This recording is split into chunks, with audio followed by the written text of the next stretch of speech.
tuned into the show that informs, improves, and inspires racers everywhere. The Northwest Race Report. And now, here are your horsepower and performance hosts, Terry Bridges and Glenn Lippy Tower.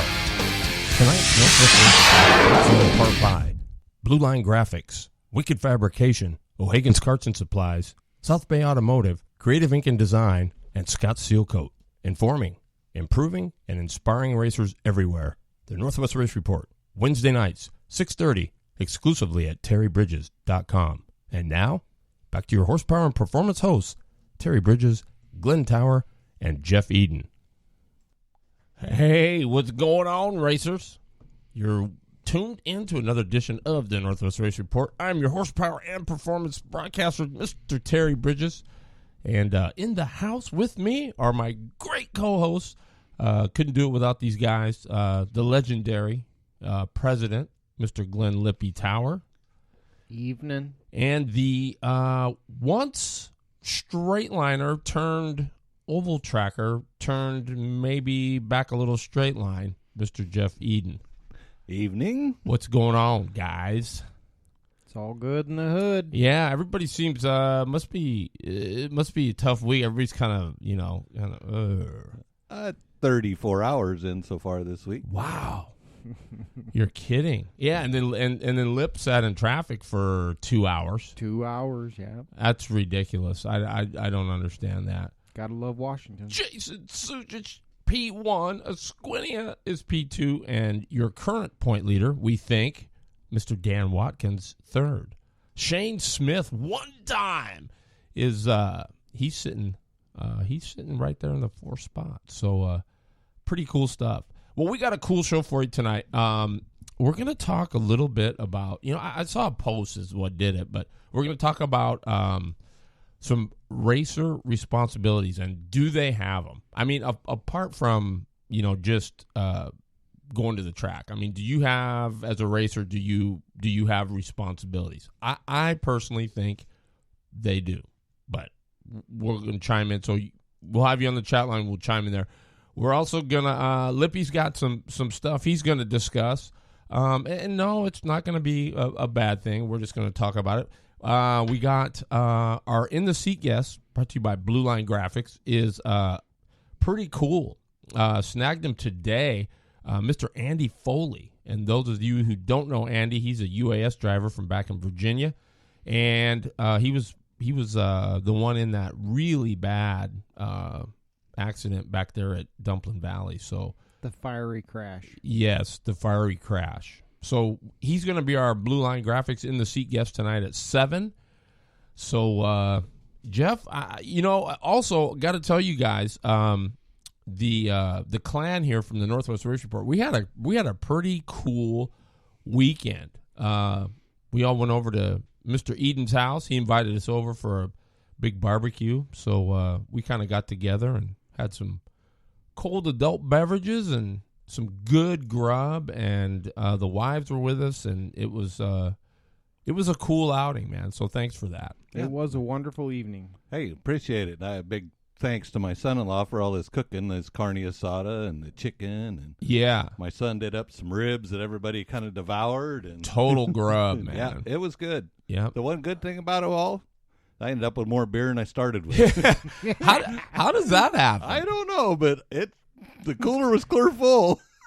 Sweet. That was your deal all along. I need some beer. Well, that's awesome, guys. Well, we got some results for you. You said you were going to be a little off, right? But we'll make it. We'll make it happen. We'll make it happen. So let's get to what do you think? Let's get to it.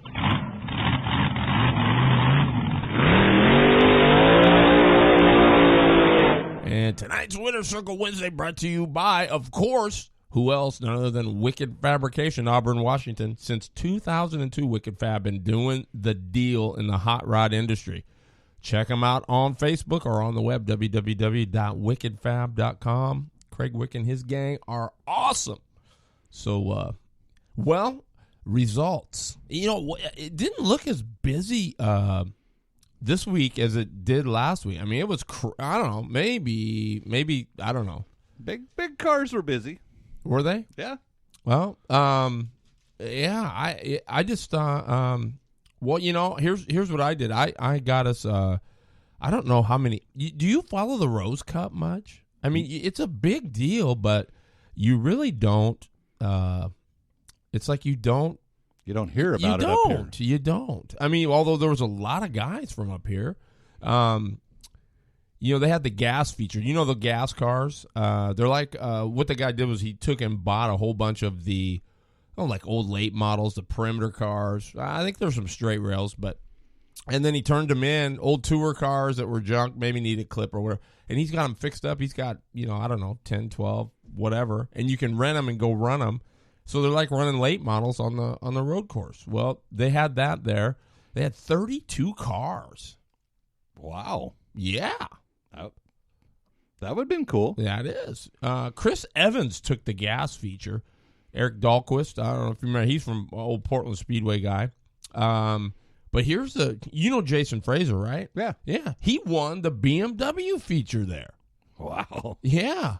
And our own Carter, we right next door to Wicked Fab, John Byers, who does custom paint, his son Kyle was 11th in that BMW feature. So I don't know. I kind of thought, cool, man.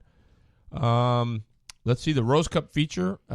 Scotty B. White won it. I wonder if he's any relation to Kevin. Do you think Kevin D. White? No.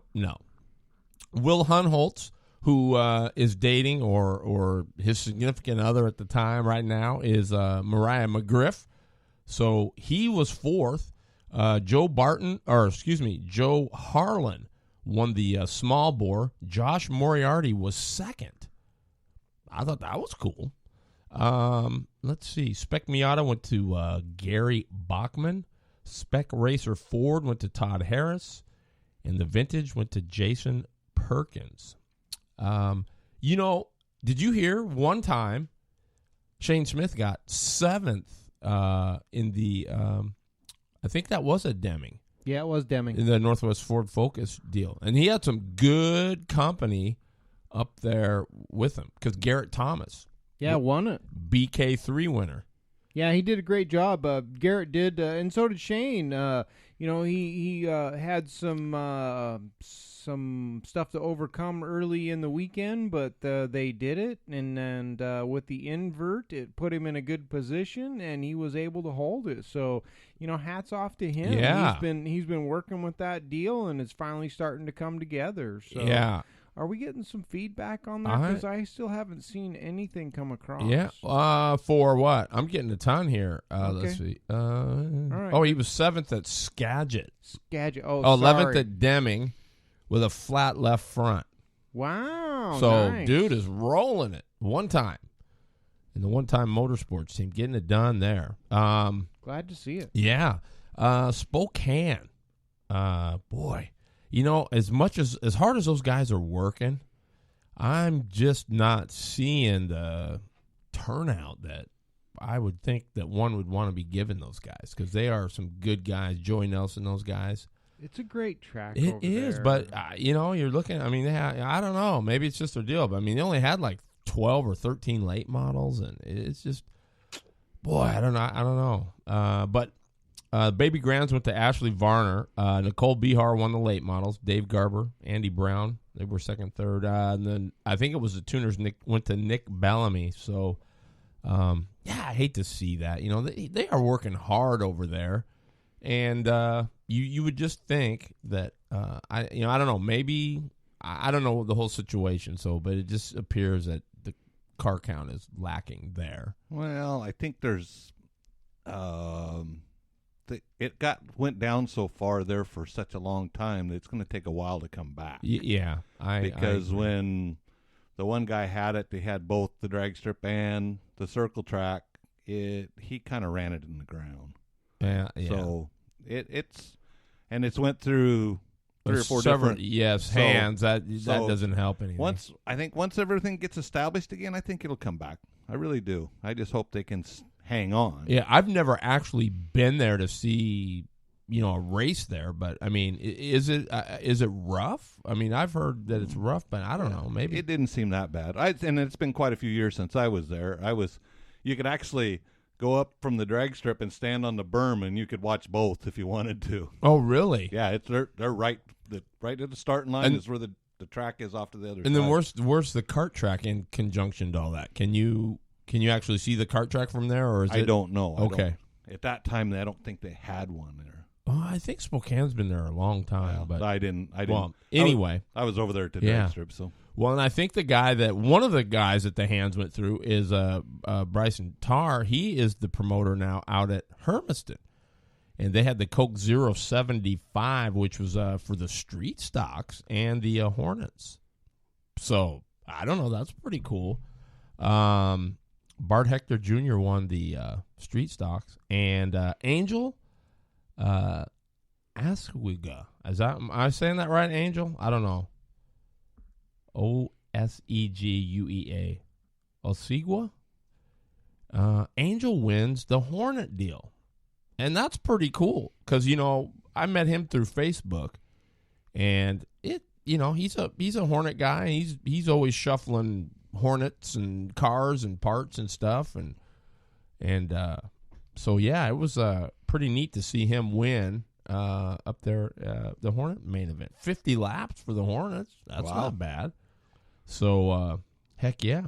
I'd like to go up there sometime just to see that. It's a cool track, the Hermiston Super Bowl. It's really cool. I mean, it needs some TLC, but it's what's going on? I'm still not getting anything from Spreaker. Wow. Really? You mean no notification? Look at Terry Bridges maybe. And I've just put in Terry Bridges and nothing's coming up. So I don't know. I guess if people are answering you, they can hear us. Yeah, I'm pretty sure. Yeah, I don't know what. I'm getting no feed on it. Yeah, because I didn't. Are you sure you're online? You're connected and everything? Yeah, I tried everything. Tried Spreaker. I tried getting straight online. I jumped on your Wi-Fi. It's just nothing's coming across. You getting anything, Jeff? Wow. He's working here. it. We can turn it. I don't want to steal all There the we thunder. go. No, that's cool. So, yeah, that's what's going on there. Let's see. I tried to find out who won that big $10,000 to win Bourbon Street Bash or Brawl or whatever it was back east. But, man, the way they post the results, you don't know if it's a heat race. You don't know if it's a main. They've got one that's got 6 laps, one that's got 18. I don't know what they're doing. So, I don't want to go out on a limb here and say, there it is. Jeff got on. But Ed Kiskinen was second in the Opens. I do know that much. He's from Double Deuce Media. So, yeah, that was what was happening there. If somebody chime in, let me know if they saw that, that Bourbon Street Batch, because that was $10,000 to win through Burris. So, that's pretty cool. The Central Welding 125 at Evergreen Speedway. Street stocks went to Daryl Latovsky. Super stock figure 8 went to Chuck Wittes. Mini stock went to Mike Fritz. Legends went to Randy Schaff. And the late models, Naima Lang, Tyler Tanner, Mike Holden, Moriarty, and Shane Sawn. So that is cool. 14 caution laps was all out of 100, and they went 100 and I think 130. Did they go 139? I want to say. No, they only went 129, I think. That's good. Yeah, so that was only 4 caution laps. That's pretty good, really. Good racing. Yeah, really. Alex Bartlett. You guys know Alex Bartlett? He ran, you might know him. He ran a 4-stroke at the, Lippy's just dead set on this thing.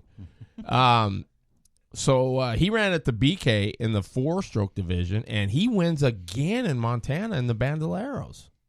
Nice. He's like the hottest thing going on right now. Yeah, he's a Spokane guy. His dad is Doug Bartlett, I believe. Yes, and they're contenders. Definitely some good. Yeah, folks. for sure. Meridian.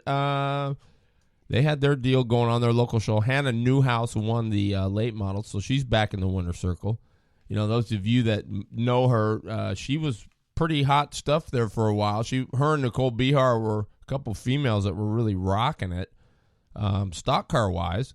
Melissa Weaver already took the Super Streets, and the NWAAS mods went to Jeff Wade. Yeah, that's about really all I've got. As far as the few little tidbits here and there but a big shout out to Double Deuce and Ed Kiskinen, man. He's a open track guy, but it seems like wherever he goes, there's never hardly any open guys. That's what kind of stinks for him. But he's still a Charger, and he takes it pretty serious. So, Ed, if you're listening in, buddy, great job. Double Deuce Karting Media, they are awesome. They do a lot of videos and stuff for the stuff back there. So, yeah, pretty cool. Pretty cool. Boy, we're on a mellow pace tonight, aren't we? Well, I'm getting ready to heat it up. Nice. So, yeah. Oh, I almost forgot. I did show up to Grays Harbor on that was Saturday night, right? Friday night. And boy, they had quite a few cars there. Yeah, there was 40-plus modifieds, 40-plus dwarf cars. Yeah, the dwarfs were. I mean, they're cool, but they're just like you said. I think the track's just a hair on the big side for them. Yeah, once they get strung out, who's ever leading's gonna, unless he makes a mistake, is pretty much. Yeah. Now, can they work on those motors in that dwarf car class? Nope, That's a sealed deal. Well, too? no, not on that one. They can work on these. Oh, they can. Yeah, it's not like a Legends where you can't do nothing to them. Right. These are, a lot of these are Vance and built by Larry Cook out of Boring. Oh, yeah, okay. You might remember Larry Cook with his motorcycle. Yes. At Woodward. Yeah, a drag bike. Yeah. Yep, I do remember that. There was does Vance and Hines ever do any of these, or I haven't seen anybody with a sticker on there, so I wonder how come they don't run those Harleys in them, or do they? No, most everybody there are those 1100 GCX. Oh, the Suzukis. Yeah, that's a lot of them. Or yeah, the GSXR motors, whatever they. Yep, cool stuff. Well, what do you got, Mr. Eden? Well, Grays Harbor actually had 2 nights of racing, and we started that with it was the Mod Nationals and the Dwarf Nationals. Night 1, Race of Champions for the modifieds went to Superman. Nick Trenchard was second, and Jesse Williamson was third. Oh, hang on. Can I interrupt you? Because I just got a message from Kurt Burris. Josh Hanselman won the $10,000 to win clone race back there at the Bourbon Street Bash. Wow. Nice. I need $10,000. You know? Man. Anyway, go ahead. Sorry to interrupt. So, the Dwarfs B main went to Jeremiah Webster, and their A main went to Josh King. Night number 2. The mods, basically on night 1, they qualified for their mains for the second night. The C main went to Austin Kerrigan. B main went to Brian Papa. A main, Nick Trenchard, Mark Carroll, and Brad Martin. Sweet. And then the Dwarfs, the B main was Shane Youngren. And the A main again was Josh King. Wow. So he had a good weekend at the harbor. Yeah. He's out of California, so yeah. He said, "I'd love to live here." He said, "I like this place." Yeah, you always do when you win. That's yeah. That's pretty awesome. Skagit, they had 2 nights of racing. It was their Bob's Burger and Brew Summer Nationals. B main number 1 on the first night went to Jared Ridge. B main number 2 went to Nate Vaughn. A main, the Rocket, Roger Crockett. Colton Heath was second, and Evan Marginson was third. Night number 2, B main, Travis Jacobson. They kind of had a few cars didn't make her back, so they had one B main. A main, Roger Crockett, Jason Sowell, and J.J. Hickle. Roger pocketed a nice $10,000 for the win. Really? Yes. Sweet. $10,000. Wow. And the second night, the midgets ran with them. The A main was Garrett Thomas, Nick Evans, and Tristan Thomas. South Sound was running, and they had the hobby stocks was Marshall Hollett. Mini stocks was Ken Leggett and Landerpool. I hate all them That's three. a mouthful. I hate all them 3 guys. There's a whole bunch of them in that place where there's 3 of them. It's hard. I don't know who was driving. The B's went to Jerry Claiborne. Super late models. The Dash went to Rod Stoltz.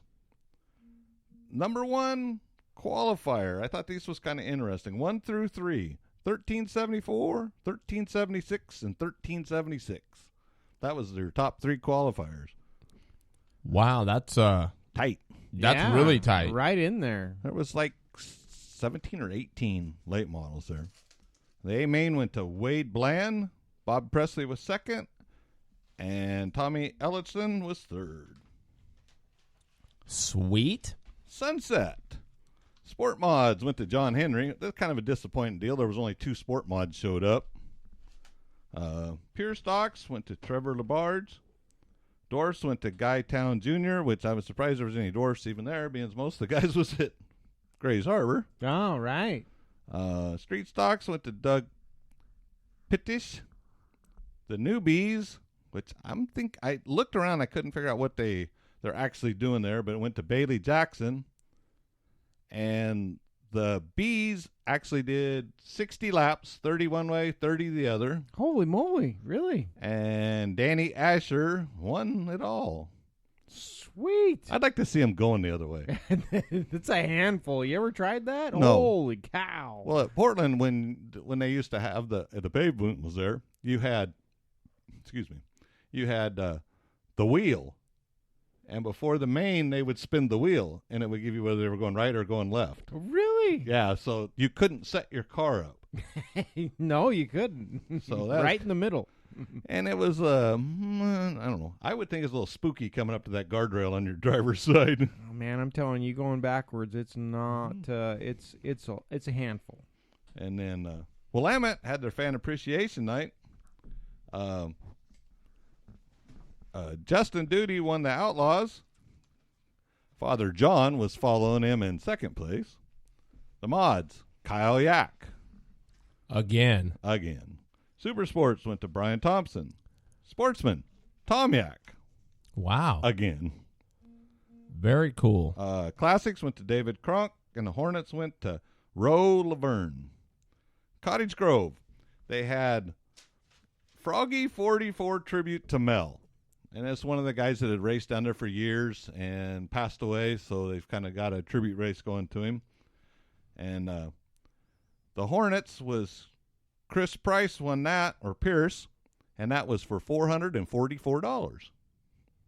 $444 for a Hornet race. That's pretty good dough, dude. Yeah.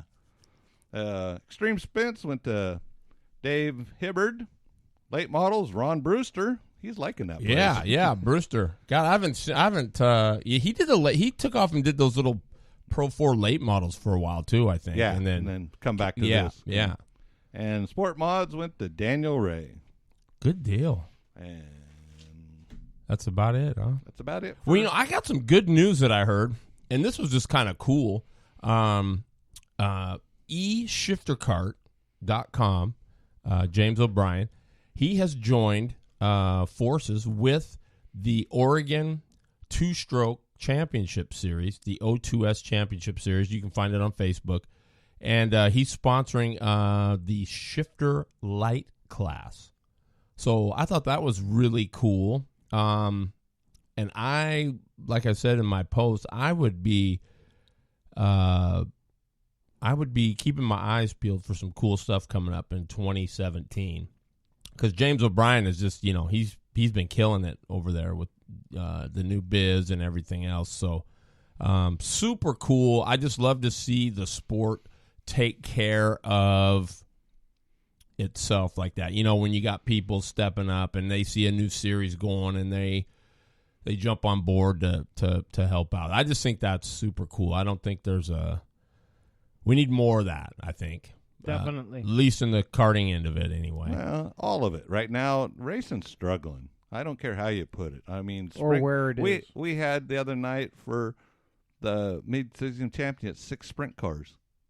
That's it's sad. It is sad. I mean, they're going to come out of the woodwork come the winter time, right? And everybody says, "Oh God, there's just so much to do." There's other things, and I think I understand that, but I mean, you can't you can't let it go to the point of where you're gonna, I don't know, I guess maybe lose things. I don't know. Is that, I mean, I don't even know if that's really where it's at. I just know that, Albany, okay, it was pretty much an easy deal for them to shut down. Now, I don't know where it stands with the club. I'm sure you're going to get into that later on, but Yep. There's it's scary. It is. It's scary. I mean, because you go, man, where do you go? What do you do? I know for me, it makes me think, shoot, I'm gonna maybe have to rethink some things, and I mean, it's tough. I've gotten 2 or 3 calls this week. Should I be selling my stuff? And no, you shouldn't. But that's where it's all at. That's the last thing we need. Yeah, exactly. You got to keep count up. You need to have the volunteers. The club members need to help. That's just the way it comes down to it. Exactly, and we'll get into that later. But nobody needs to panic. Nobody needs to start putting their stuff up for sale. But we all need to pull together, and it's our sport. It's our fun, and we need to support it. So that's what it basically boils down to. Yeah, well, I hate to see, because I know how you were feeling. Right, your term was coming up, and you were like, well, I don't know if I'm gonna. And then boom, we had a couple, we had that really good opening race for you guys, or the second race, and the second one was it was not as good, but it was there, but yet you had that renewed kind of excitement there that and then now boom, you turn around and it's because I was just honestly thinking, man, this Speedway deal might be taking off. It is up here. It is taking off. Our numbers are growing, and that's part of the problem. It's not a bad problem, but that is part of the problem. Is we are gathering numbers. We are growing. Our cart count is good, but we just don't have the people to back it up right now. So as of the last week, we have a lot of people stepping up, a lot of people willing to help out, and that's really what needs to happen to continue it all going. It's in a good direction up here, and we just need to keep it moving forward. That's all there is to it. Yeah, man, Killer Cards, Artery Karting, is that what it says there? Welcome to the show. That's my first time seeing those guys there, and Scott Warning, boy. He disappeared for a while, Mr. Warning did. It was like, boy, I had to send him a text. It was like, we all good, Warning, or what's the deal here? Because you were absent, but good deal. Good to see those guys on the show. Welcome. So we're just we got Andy Foley coming up. That too is a cool thing when you see the people rally around something like that, the accident. And, did you know that Wes Snow is the one that pulled him from the... Yes, I did know that. I did not know that. Yeah, he was the first one there. He made it back around the track in time. And, Wes is a stand-up guy. He saw what was happening, and he was racing in that race, and he was probably out of his cart before it stopped and up there to assist, shortly followed by the corner worker. So that's just a tribute to the kart racers in general. We are racers. We are also workers. So, he saw a problem and he dealt with it, and that's the way it should be. And I think that's the way, 100% of us deal with it. If we see one of our buddies in trouble, we're the first one that's going to be there, at least wise if we can get there. Right. So, yeah, that's it was an unfortunate deal back there, and I don't think there's anybody to blame or anything like that. Like we discussed last week, rollover valves on the tanks is a great thing. In this particular case, it was the bowl of the carburetor that was draining onto hot parts that ignited it. So I do agree, rollover valves are a great thing, but It's not going to cure everything. Right, exactly. It's not going to cure everything, but I think that everybody, including us, has learned from this, and there'll be fire extinguishers at both ends of our track come this weekend, and that's all good things, because nobody ever thinks about that, and nobody ever really expects something like that, but because of the unfortunate that happened there, it's what do they call that? Telegraphing through the whole karting industry. Right. And everybody's trying to scramble and get their stuff in line to not let that happen anyplace else. Is it going to happen again? Sure, it probably is. These things are only getting faster and more fierce. So, that kind of stuff's going to happen, but at least we're going to be more prepared for it now. Yeah, that's a fact. Oh, Sean Holbert in the house. What is going on, Big Sean? He is a DJ Earthquake. You can check him out. He does a deal on Core FM. And speaking of that, while we're waiting on Andy Foley to give us a buzz, we can. I want to give them a shout. They got Northwest Race Chat on Monday nights, and so it's they kind of support the Northwest Race Report. So they do. I'm gonna support them back. So Kelly Dean Hart's been an icon and a stand-up racer and race fan and announcer for many years. So. He's got I guess he's a TV celebrity too now. He's got a show over there, a morning show that's going on. So, hey, that's Go for it. Heck yeah, man. Looks like Wenatchee's the place to be. So, yeah. Yeah. Sean just he chimed in to me here, and he said, there we had 2 360 races going on, one at Skagit and one at Grays Harbor. So, right. You don't get the fluctuation of cars back and forth, but it's hard. It's hard to tell the people that in the stands. Yeah, it is hard to tell people that in the stands.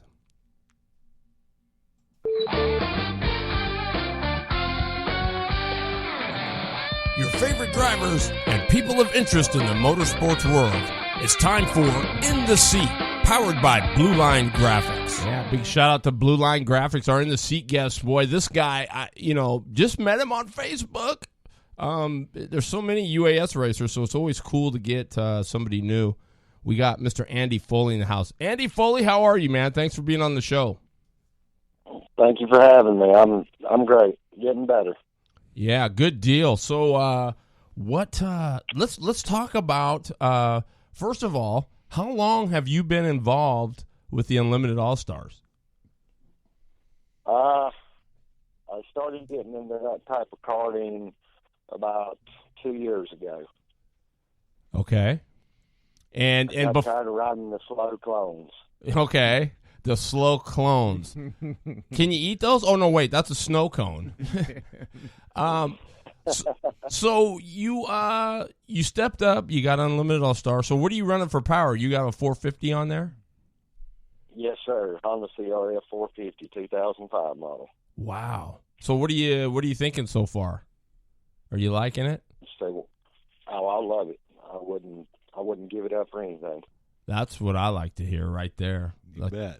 So let's, not to beat a dead horse, but let's rewind a little bit. And we go back to Dumpling Valley. So you go out, and did you qualify where you wanted to, or was that okay, or were you a little unhappy with that, or? I wasn't happy with my qualifying. I qualified 12th out of 17, but it was a new track. I never been on that track before. I didn't really beat myself up over it. I looked at the field of the people that I was running against, and I was like, hey, I'm here against some of the best in the country. I mean, I'm not that far off. So it gives me something to work towards, and right. I'm looking forward to the next time I can sit in the seat and run with those guys again. Well, I don't know. I've never been there, but just watching the videos, holy cow, that place is fast. That is the fastest track I've ever been on in my life. When it came to rainstorm that evening and everybody said it got faster, I was like, no way. I'm used to the tracks back home losing 2 seconds of speed. when it rains, this track picked up 2 seconds of speed when it rained. Wow. I just wasn't really prepared for that. No, because I mean that's what we were talking about last week was, you guys are, essentially you guys are race cars. I mean, those speeds were, I think Mullis and Wes were 1-2 in qualifying, and shoot, they were averaging 74 and some change. I mean, that's bloody fast. Yeah, my tag said 72 for me. Well, there you go. I mean, that's wow. That's average. So there's got to be points where you're up. I don't know. Do you think they're going over 100 miles an hour there, or probably right at? Yeah, at your fastest point on the track, I think you could hit 100 miles an hour, but I hope you got enough to hold it through the corner when you get there. Yeah.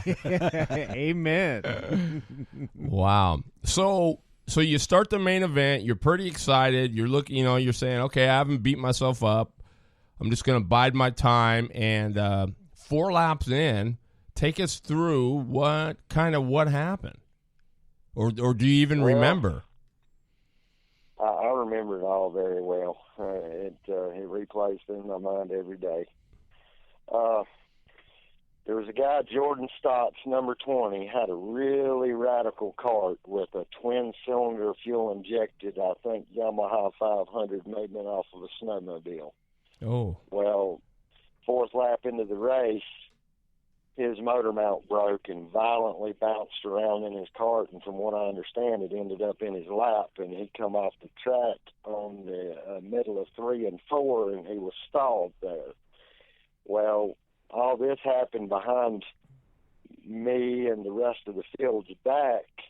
As we were coming up the front stretch, we didn't know that would happen. Well, when we come out of 2 and I'm coming down the back stretch, I didn't see caution light flash until like the last second before hitting the curve where there was a cart in front of me. I knew that if I didn't do something, if I hit him, it was going to hurt 2 people. So I drove to the inside. He didn't hear me coming. He drove to the inside, too. I hit his left rear. It nosedived my nose straight into the ground, and it just violently 3 end-over-end flips. Wow. And probably traveled a distance of a good 100 feet. Wow. You guys were hauling the mail then. Yeah. Wow. So Wes said in the driver's meeting, if we weren't careful, we were going to end up on our lids, and I kind of snickered about it, and I wished I could take it back. well, I don't know, though. I mean, it doesn't sound like you did anything really wrong. You just had to kind of, avoid what was there. So now the thing flips violently. Are you conscious when the thing comes to a stop, or? Yeah, I was conscious. I was laying there.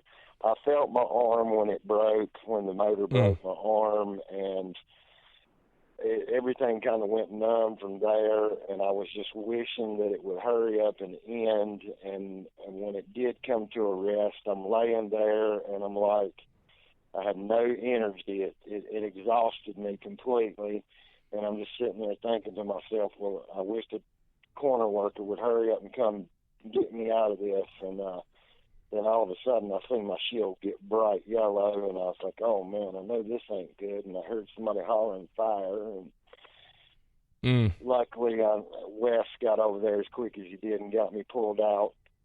Wow. Did he get you out before it went up, or was it had just started? I think he seen it, the fire flash, and he said he was sitting there at the red flag, and he was turned back looking, and when he seen fire flash and he seen that the workers couldn't get there fast enough, he just floored it. He said he didn't care if he lost his line and starting position or what. He was just trying to help a fellow racer. Yeah, that's pretty incredible. Wes Snow's a stand-up guy for sure. No doubt about it. Wow, man. So now they got you out. The cart was on top of you, it looked like in the video. Yes. Wow. And so you got out and you said, man, my arm. Now, how long before did you have to drive yourself to the hospital, or? No, I got to take an ambulance ride. Boy, what do you get the bill on that? You're going to be wishing you probably drove yourself. Well, as bad as I was hurting and everything, I figured the ambulance could get me back in to see the important people faster than I could get myself back there. Yeah. Definitely. Without another catastrophe, for sure. So now you went in, you were in surgery for how long? I went in at 9:30 in the morning Sunday, and my wife said I came back to the room at 5:30 in the evening. Holy. Not really for sure when I hit recovery. When they went in, they said it was going to be a simple hour-and-a-half surgery. When they got inside, they realized that it was a lot more damage than what they had seen through X-ray and MRI. Wow. Yeah, I was reading the post today. What you got, 23 or is it 32? 23 screws and 2 plates. Wow. Wow. What's the recovery time that they're estimating on that? Well, they're saying that I could have full range of motion of my arm back in as little as 2 months. It's how hard I want to try to work at it, and I'm a fighter, so I'm going to try to beat that 2 months. Now, I bet you are. The nerve damage is something that can't be sped up. It's going to take its own course of time, and they said that could take 6 months to a year to get my hand usage back. Yeah, that's a tough one. I was working and I stuck a drill through one of my finger joints, and I lost most of the feeling from that joint down, and it took me about 3 months to get it back, but it's came back 100%. I don't even know that it happened. But it was a grim 3 months to get that finger back working again. So just stick with it and don't overdo it. And gosh, we want you back out there. So yeah, I mean keep after it. This hasn't diminished your passion for it, has it? Oh no, I am already working on putting together another kart. My next race will be our last race of the season locally on my birthday, November the 12th. I've got my grip in my hand. As long as I can move my arm and I can hold the steering wheel, the left hand can do the rest. That's awesome, man. So are you going to be at the Grands? I'm not going to be at the Grands. Financial situations aren't going to allow that this year, but I'm going to be at all of them next year. That's sweet. Well, you're going to be driving a distance because I think they're out this way next year. I think we should have them. Fine with me. I want to get to know some of you guys out on the West Coast anyway. That'd be awesome. Come on down. I think we need to see him or talk to him after the 12th just to see how it was getting back in the car. Yeah, for sure. That'd be really cool just to see how that goes. Yeah. So, man, awesome. it is incredible. We were just sitting here talking about Lippy had said, that's what racers do. They see somebody in trouble and they jump on. I mean, the outpouring I'm looking at these posts and stuff. Holy cow, man. You've got everybody probably in the whole industry, praying and hoping for you and wishing you well. I mean, I just think it's awesome. Well, it's not the way I wanted to get known. I think I could understand that. But, I hope in two, when I come back out with my new kart, that it sets the standard in safety for the UAS and everybody will strive to be as safe as it's going to be. And that's just it. I mean, I think it's like we said here on the show a million times, you'll spend oodles of dollars for more horsepower and a new this or a new that or a new widget, but, the safety gear isn't probably where it needs to be, and it's just crazy how it just kind of gets lost in the shuffle.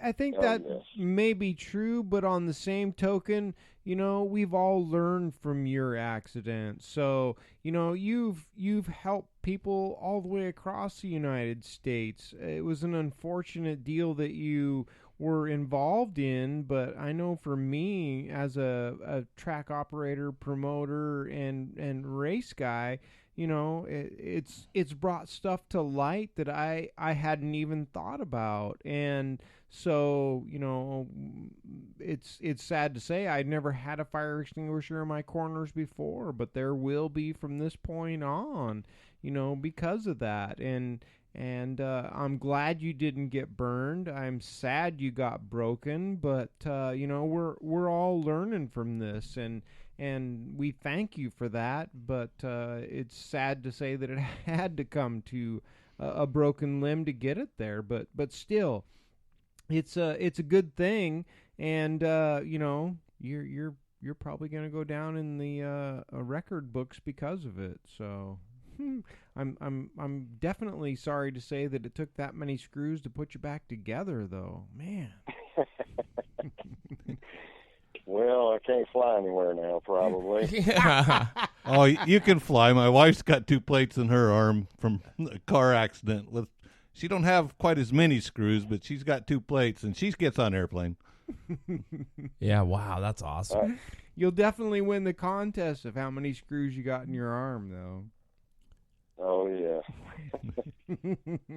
So with that, so you're a UAS guy full blown then, right? Yeah, you could say that. I eat, sleep, and breathe horsepower. Yep. And you're a UAS guy for sure. Well, you know, we're just hoping that it continues to grow on. I mean, I've said this all along. It's just a business away from somebody believing in it and giving it a shot, because it's everything you want in a series. It's eye candy, it's speed, it's, you know, some great personalities. I just think it's got everything going for it.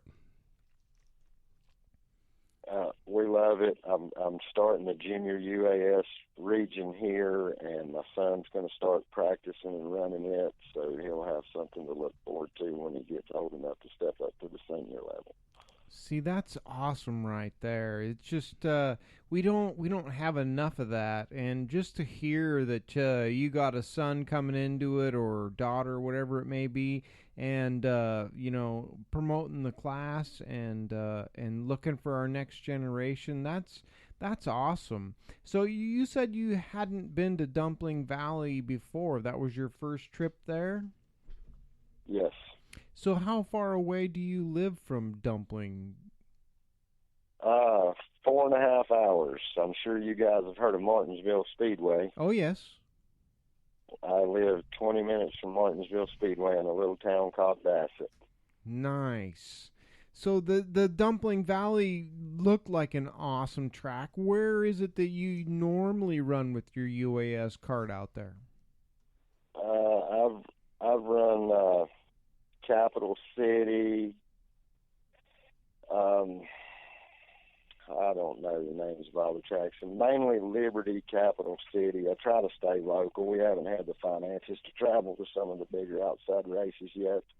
You don't really know how lucky you are, because out here on the West Coast, I mean, our tracks are much further apart than they are back there for you. It's pretty wonderful that you can't remember the names of them, because there's so many of them, whereas out here we have so few to pick from that actually do that kind of stuff, that it's refreshing to hear. And you know, any of us out here want to make it back there, because we just know that there's so many tracks back there that do run this stuff, and out here we have to travel quite a ways before we can get it done. So that's pretty phenomenal. And I did see some video of the track, and man, I just wish there was something like that was around here. We try our best to replicate that, but I don't think that we hold a candle to that stuff.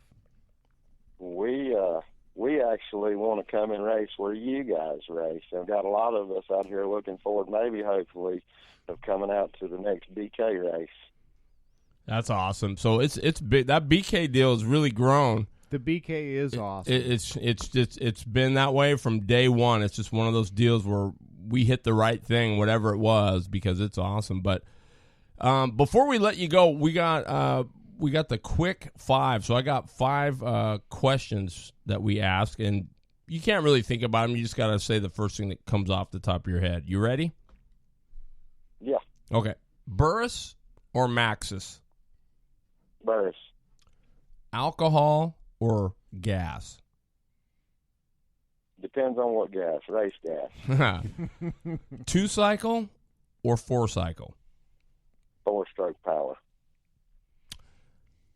Would you pay $5 to ensure that there was an ambulance at the track on your entry fee? Absolutely, without a shadow of a doubt, every class I run. And lastly, a UAS race coming to the flag off of 4, side by side. Who's going to win, Snoopy or Scooby-Doo? Scooby-Doo.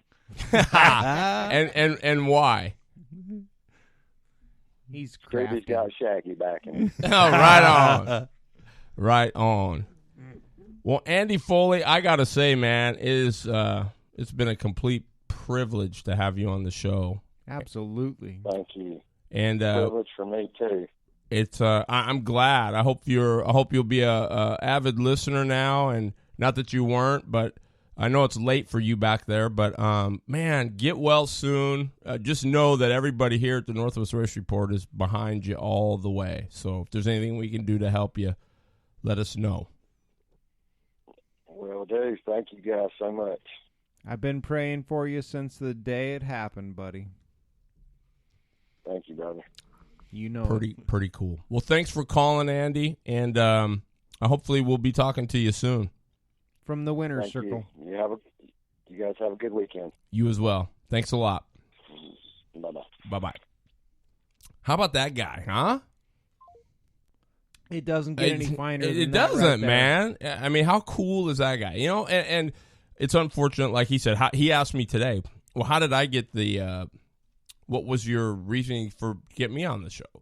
Well, you don't want to say, because of your crash, but, really, I mean, that's, it was, maybe part of that was just the fate of what's supposed to happen to get everything lined up. I mean, He's what's relevant right now, as well as Wes Snow. I mean, it's just they're the movers and the shakers back there. They're what's making it happen. That was an awesome field that was put together for that race. yes, it was. The numbers, the people, everything else. And you hear him talk about the motor combination that went sideways ahead of him. It's all that stuff back there is just awesome. We have the same caliber of stuff out here, but we haven't had the accident yet. So, but You're got right there. We got the same people out here too, and just to hear his excitement and his enthusiasm for the BK, which is growing in leaps and bounds, just makes me glow. I mean it's what that class is all about. It's what the people are all about. And I hope it continues to keep growing and growing and growing. Yeah, I mean, that was Ronnie's done a heck of a job just handling stuff and putting things together. And I mean, I know there's a lot of other people involved, but I mean, it's been kind of his baby. But yeah, I never knew Buddha, so I never did either. yeah, never met the guy. He must have been a whale of a guy. That's all I know, because man, he's got a cult of a following for sure. But we're not to be a downer. But thanks to Scott Warning for that question, and it was. And you guys can chime in. Would you pay $5 additional to have an ambulance at the track for the races? That's. I don't like to see anybody incur more costs. This was an issue that came across on the post that I put up on Sunday or Monday. And, I don't want to see anybody else occurring more costs. I think there's already enough money that's involved with our racing. If you look at sprint racing as it is out there, they pay a lot more for the laps that they get than we pay now. And that's, I don't want it to ever get to that point. But let me tell you, I've been to some races where they don't even have an EMT on site. And that, to me, is scary as ever. If you don't have a licensed person on duty that can at least make an assessment right away what needs to happen with this person, that's scary stuff. And, shame on the tracks that don't have that. And the tracks that do have that, that's where it needs to be, with the insurance that's out there and that kind of stuff. You need to have a EMT service within 15 to 17 minutes away from the track. And if you do, that's reasonable, but you also need to have an EMT on site that can look at the situation right away and make a call right away, whether you need to get that ambulance rolling or not. To have an ambulance at your facility like ORV, if we were to have an ambulance there on a race weekend, it would cost us $500 to have a ready ambulance on site each weekend. Well, what about Oakwood? It used to have one there. So did ORV, but that's a huge expense. On an average, we take in $800 a weekend from our take-home after we pay everybody. So if we're paying $500 to have an EMT sitting there, which 95 to 98% of the time, they are asleep in there. What about, though, at ORV? I mean, isn't there one already there for the motocross guys? No, there's not. There used to be, but they don't anymore. Exactly. Wow, that blows me away. It does. It blew me away. And that's when I started this deal up, I told them, we can't do that. And so that's when I hired an EMT for the assessment situation. Luckily, the McCleary Fire Department is within 15 minutes of our track, so we don't have to worry about it. But I still chose to have an EMT on site to make those assessments so that we can get stuff rolling if we have to. But that's a huge expense out here. Is $500 to have an ambulance on site. That's why I said Larry Senior is your guy, because not only is he an awesome flagger, he's what he's what you want in a flagger. He's got show. He can wave. He is so good. He's just got a style and charisma about him. But he's also a licensed EMT. He was working up there at Evergreen on the push trucks and helping out during the crash stuff. But that's where you kind of kill two birds with one stone. You get your guy there and you get your EMT. But absolutely, we'll be looking him up next year for sure. You just can't be too prepared for that stuff, because you just never know what's going to happen. I'm sure that he didn't decide that he was going to be upside down, just like I didn't decide over in Spokane that I was going to do a barrel roll down the back straightaway. It's just, and I might add, there was no EMT, there was no ambulance, nothing over there. And to me, it doesn't matter whether you got one racer or 100 racers. That's just something that needs to be. Well, talking to Chizzy, he was saying, boy, this year's Grands at Why Not is going to be really fast. It's probably going to be one of the fastest ever. Yeah. But he said, that being said, safety first is number one. As well as it should be. And especially in the UAS classes. These guys are having a ton of horsepower. Their acceleration off the corners, if they're hooking up, is phenomenal. I seen Jan Ward and Stansberry basically carrying the front wheels down the front straightaway and the back straightaway for that matter. These things, when they're hooked up, they are flat hauling the mail. And if you think that a collision or a missed cue or an accident in front of you, it's just it's over before you know it. Exactly, it happens so fast. It is so fast. So that's what happened to me Well, when I got up in the air? But you still come back. It comes back to part of this is the racers taking care of themselves. I stood there last week at this big race on Friday night. I watched guys going out the hot lap without gloves on. I watched guys going out without their window nets up.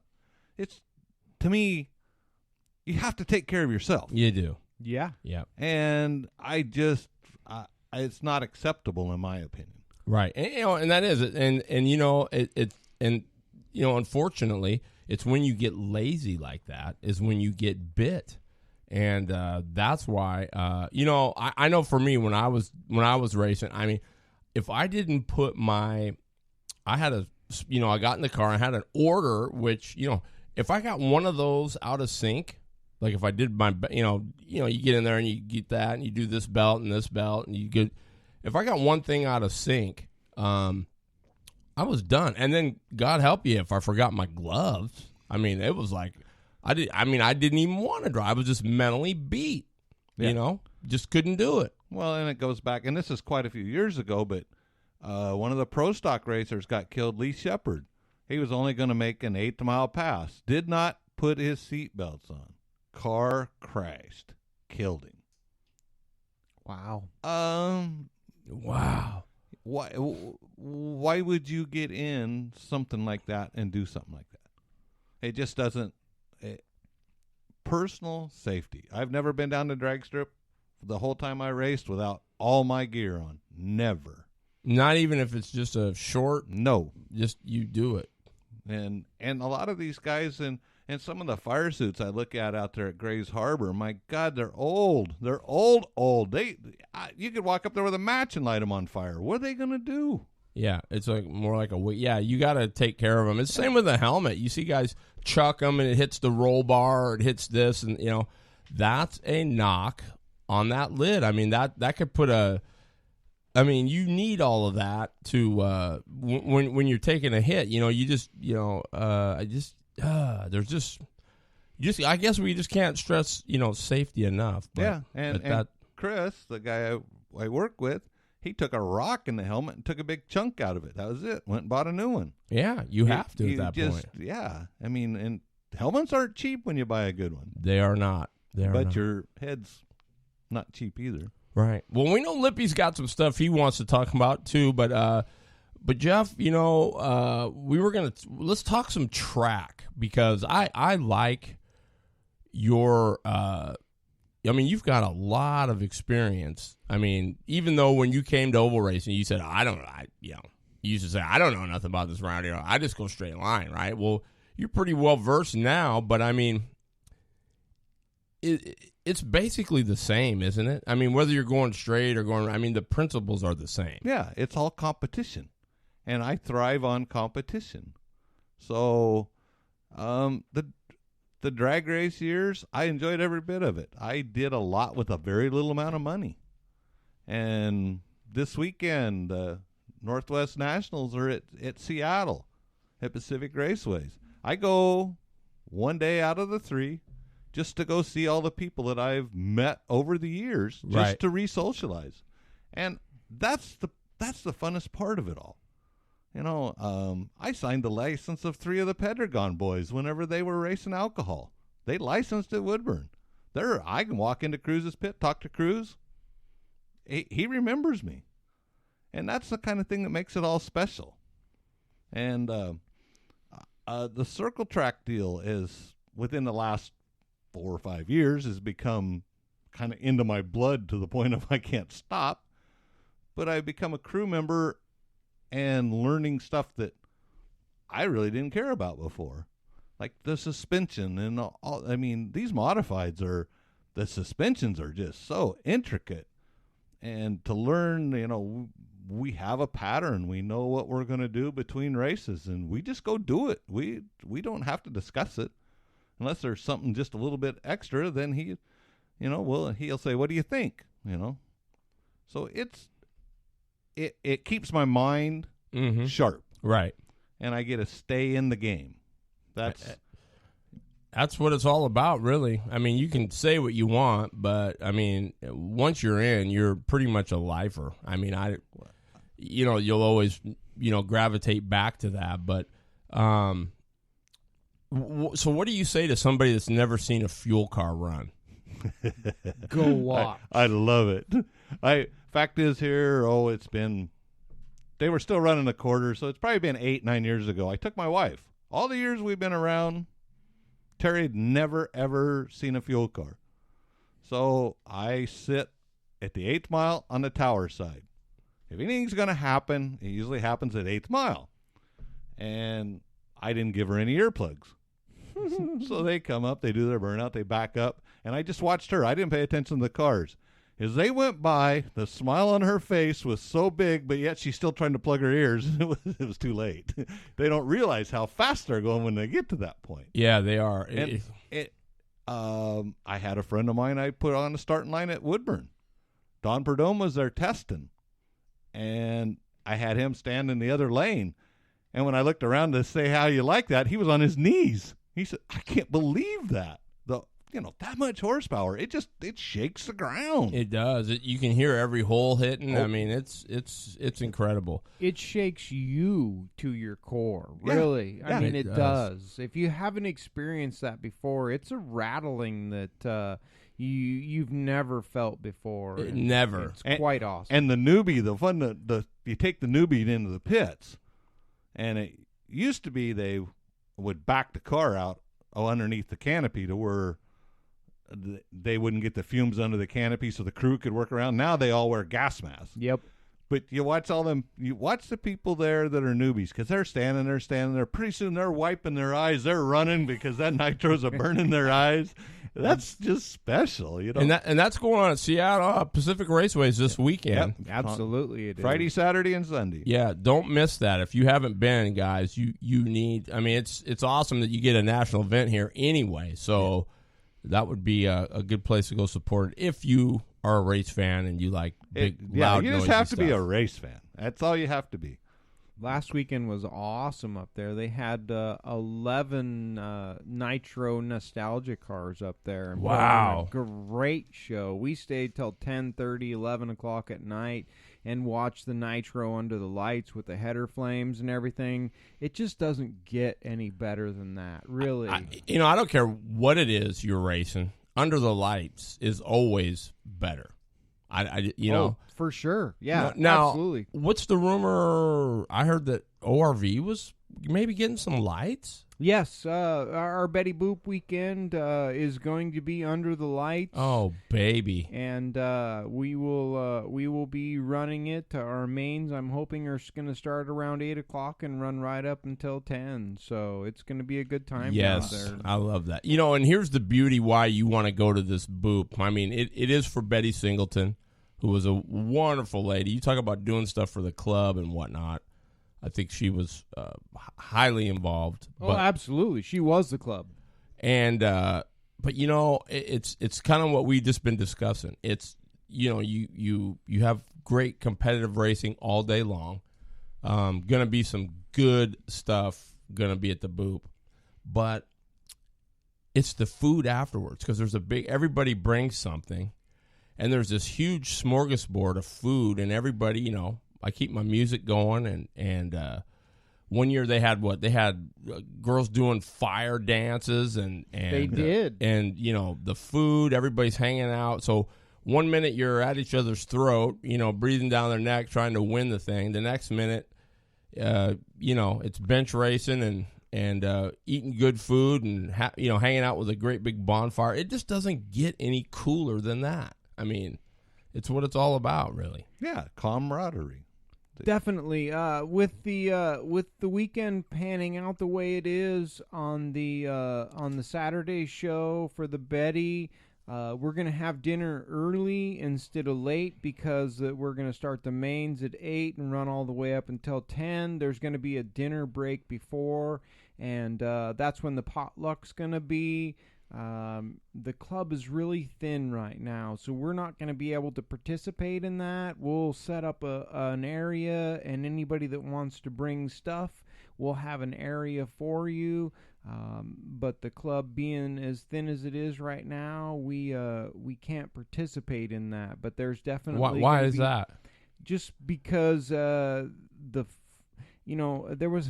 Are we going to go into my segment Well, now? let's go. Let me go through this. First of all, coming up this weekend for you race fans, August 5th and 6th, that's this weekend, Evergreen is going to be the 2 days of drift.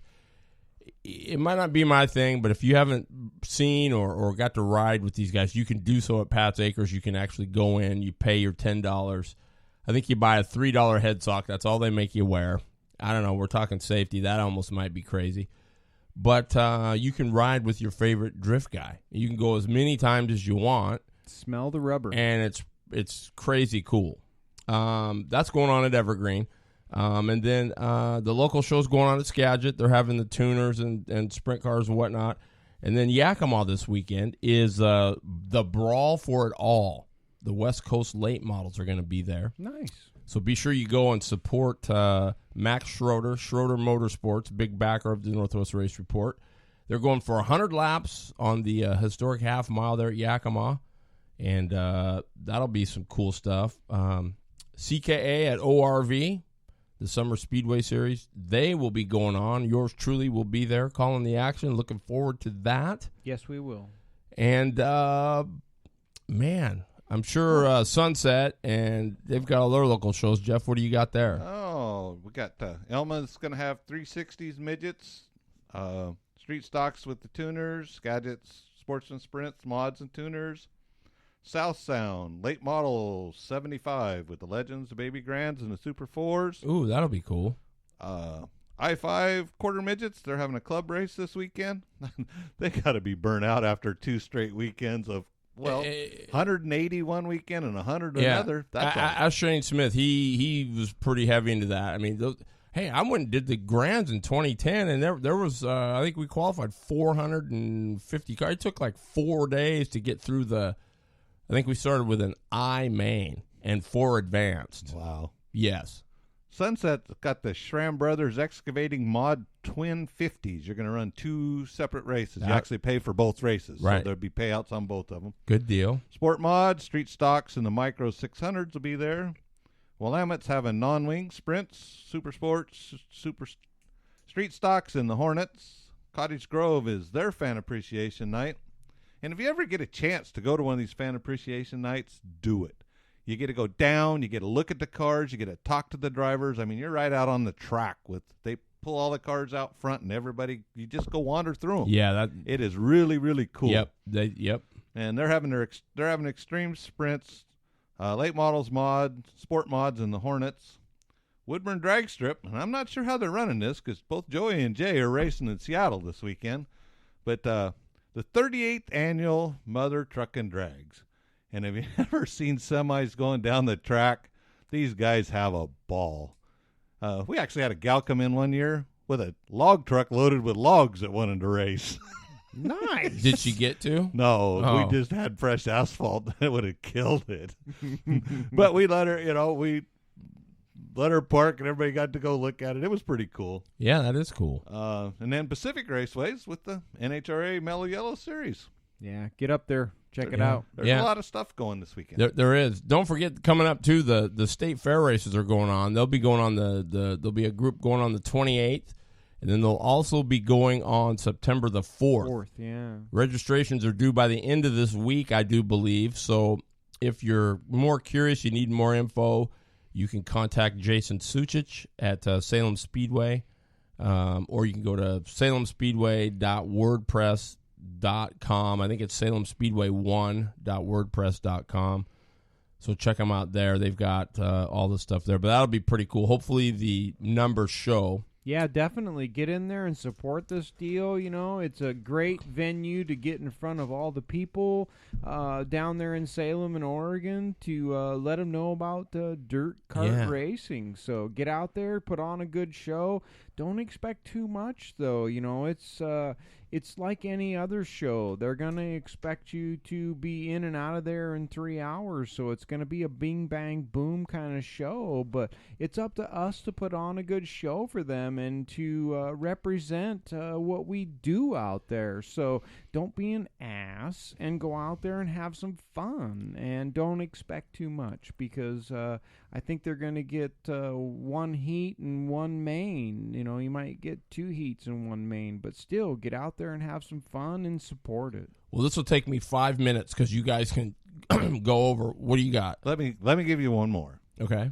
Bob Valencia used to be the race director down at Grays Harbor. He's putting on a race on the 20th of August at the Yakima dirt track over there on the big half mile. He's calling it the Modified Mafia is what he's calling the race.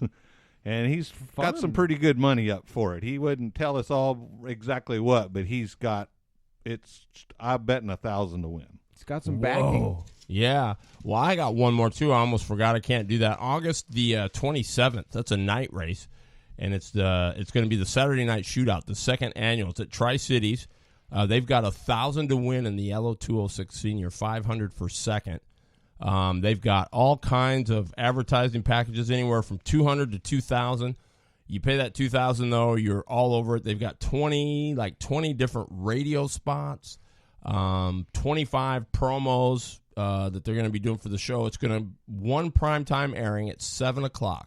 So that'll take place 3 weeks after the 27th, and then 10 to 15 more times it'll be aired throughout the year. So it's going to be cool. That's it's a pretty good deal. Cool shot in the arm for karting. SWX Sports over there on the east side of Washington going to be handling it.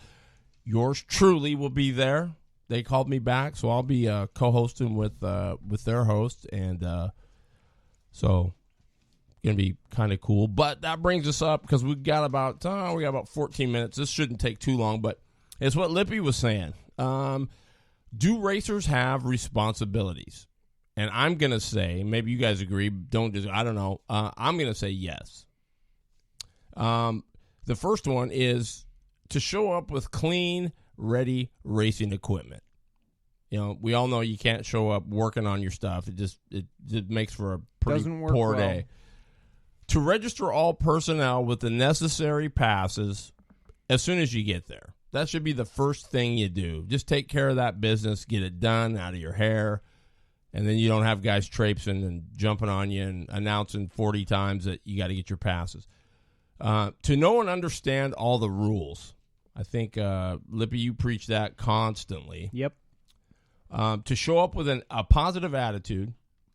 Number 5, understand that things happen and you don't cause a scene. There's a proper time and place to voice your opinion.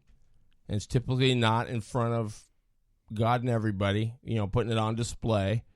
Or social media. Right.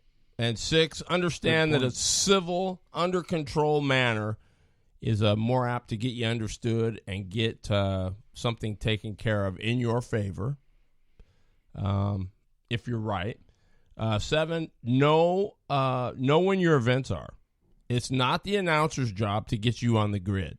It's up to you to know where you are, who you follow. We did it for 40 years without that, and it's just not that. It's a courtesy there to help you out, but it shouldn't be something you rely on. And I've heard that a million times. 8, help and educate others. So if you see somebody struggling at the track, don't let them get to the point where they're going to kick it off a cliff.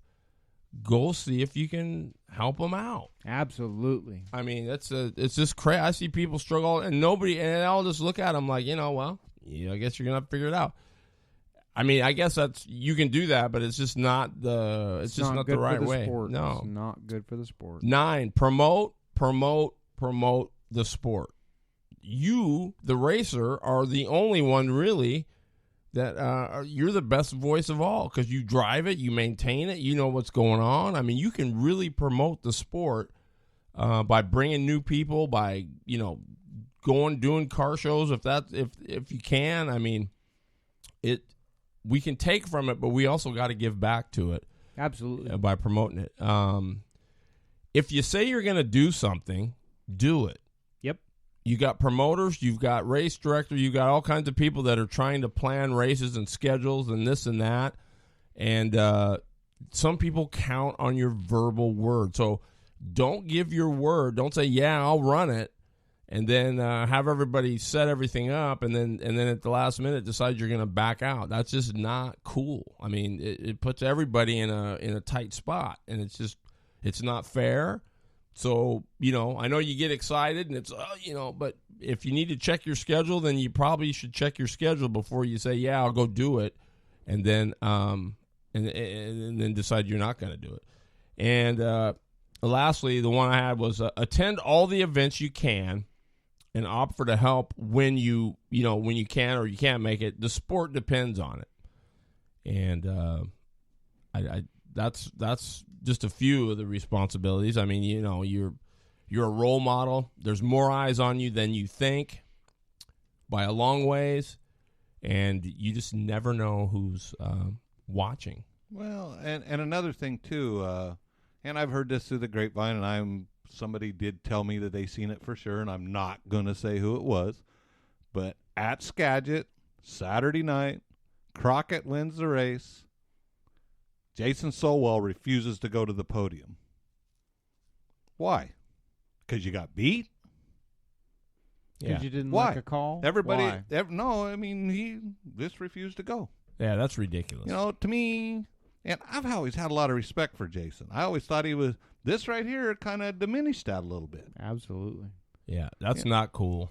I mean, suck it up. That's the thing. It's not about you, right? I mean, it is, but it isn't. You got a whole stand sitting there, right? That they sit there and they wait for the trophy presentation and stuff, and he didn't come out.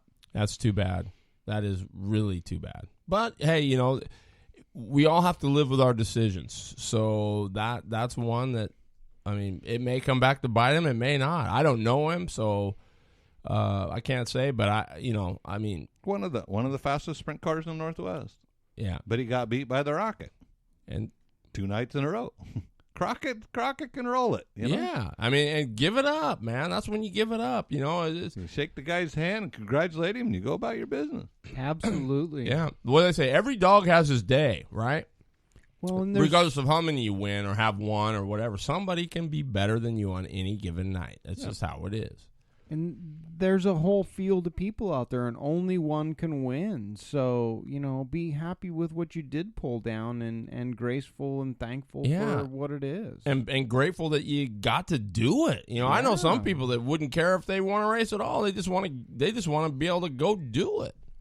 So, there's a ton of blessings around when bad stuff, if you choose to look for them. You just have to maybe look for them. But Lip, we got about 7 minutes, so let's talk about where you're at, where the CKA club is at, and what it is you need. Well, as anybody that follows me on the internet knows that I posted some stuff up last Sunday or Monday, and I've been deemed as it being doom and gloom and the end of kart racing in the Northwest, but that's not at all what I was trying to put across to everybody. What I'm trying to put across is that the kart racing is growing. It's growing in leaps and bounds, and I'm in need of people to facilitate that.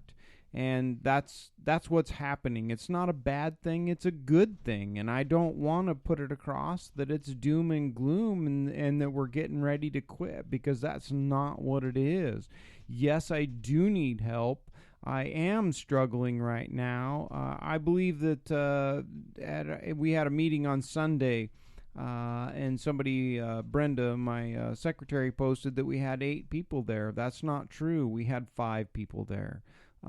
So we need more people. We need more people to be involved. We need more people to help out. I'm thankful for everybody that's contacted me or stepped up and said that they'll help. That's definitely what we need. That's definitely what the club needs.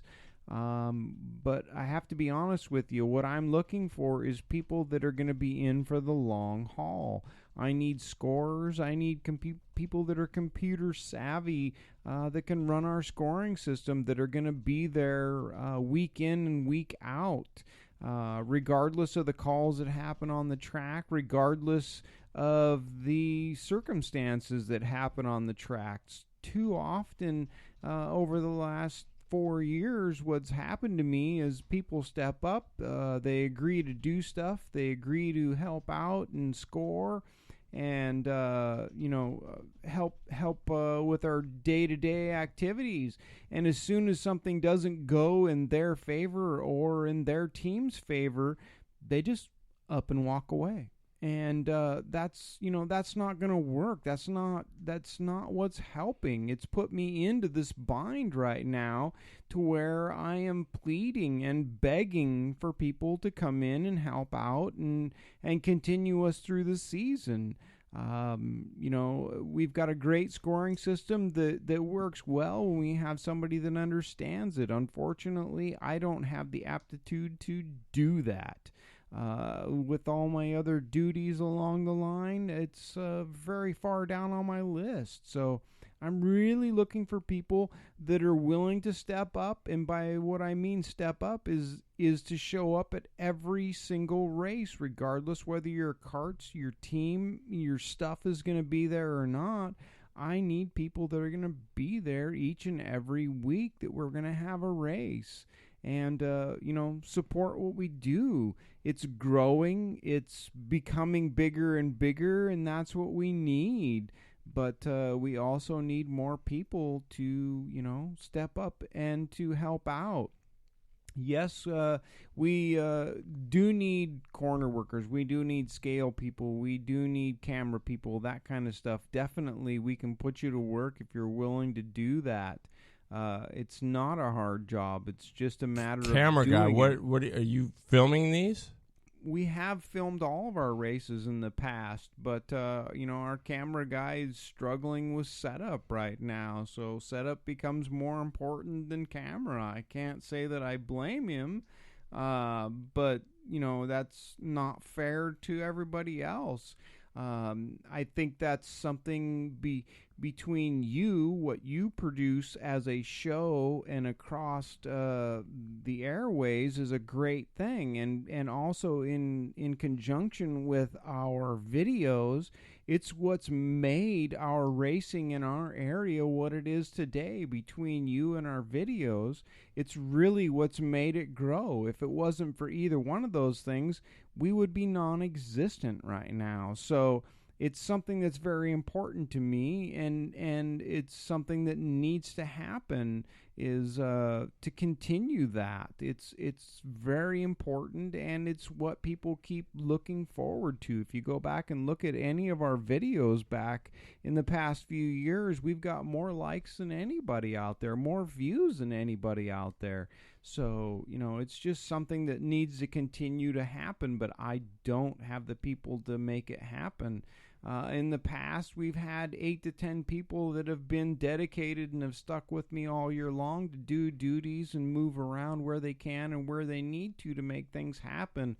I'm down to 4 or 5 people now that make it happen, and it's just too much for us with the growth of the club.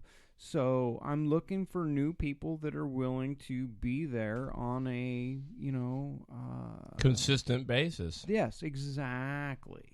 That's the verbiage I was looking for on that, on a consistent basis. So that's where we're at. Miss Paula, who's retired this year, she's still my treasurer. We're looking to replace her, but it hasn't happened yet. She heard about our woes, and she's coming back this weekend to score for us so that we can continue to go through. And I hope that more people show up before the Betty to continue this season. So thank you to Miss Paula for stepping up and scoring this weekend. Because we don't have anybody else. It's me and my wife in the booth, and that's it. And my wife's only been scoring since the beginning of the year. She's good at it, but she ain't great. So, well, that's that is where we're at. That is where we're at. Yeah, definitely. track's good, the people are good, our cart counts are good, everything's good. We just need more people involved, more people that are willing to show up on a consistent basis and hold down a position. You know, we had 2 racers this last race that didn't get scaled as they came off the track. They came off midway through the race. Both of them left the track and their motors killed, so they left the race halfway through. There was nobody at the scales to weigh them, so they got DQ'd because of that. And that's not fair to them, because it wasn't their fault that the guy that usually runs the scales was getting into the next race, so they didn't get scaled, so they got DQ'd. They can't claim the points. I rectified that at the last meeting so that they can at least DQ the race, or what can I say, throw the race away. But it wasn't fair to them. It was because of we didn't have enough people to make it happen, so they got penalized for it. And I'm trying to make that right, but that's just what I'm saying. We just need more people. Perfect. Well, we appreciate it. You know, the gates open at 9 o'clock on Saturday for those of you that are planning to come race with us at the Summer Speedway Series, brought to you by the Cascade Karting Association. Man, show up if you can. We'd love to have you. It's going to be a good time no matter what. But, Jeff, been a real man. Thanks for the... Everybody can check you out at the drags this Saturday, right? Yeah, I got the drags this Saturday, and then I will be... Saturday, I'm going to be at the Lacey PD with my card, supporting the Lacey PD car show and their open house. Nice. That'll be very cool. It's a worthwhile deal. The kids get to do a lot of things there. They get to get in the cars. They get to do the stuff. And this is the way we're going to get a respect back for our cops. I mean, everything that's been happening here lately, I just felt that I really need to do this. Yep. Well, hey, guys, we're going to let you roll for tonight. Appreciate everybody tuning in. Big shout-out to our Blue Line Graphics in-the-seat guest, Mr. Andy Foley. Great guy. Absolutely. Next week is going to be here. Yeah, he's going to be in the studio with us. Rick Casebolt from the Rolling Thunder Big Rigs. Got a chance to meet him Saturday or the Sunday at the barbecue. Let me just say, or Saturday at the barbecue. And he's an awesome guy. He's very interesting. You're going to get a kick out of him. So we're going to have him on the show with us all night long. So that'll be super cool. Can't wait. Nope. Me either. We're going to have results from the drags. Jeff's going to be at the track. We're going to have all that cool stuff. So make your plans to be here 6:30 right here on the Northwest Race Report. Appreciate everybody tuning in. And in life and on the racetrack, when somebody's taking the low side, what do you got to do? You take the high side. You got to take the high side. Absolutely. Over the high side. Night, everybody. Thanks a lot, guys.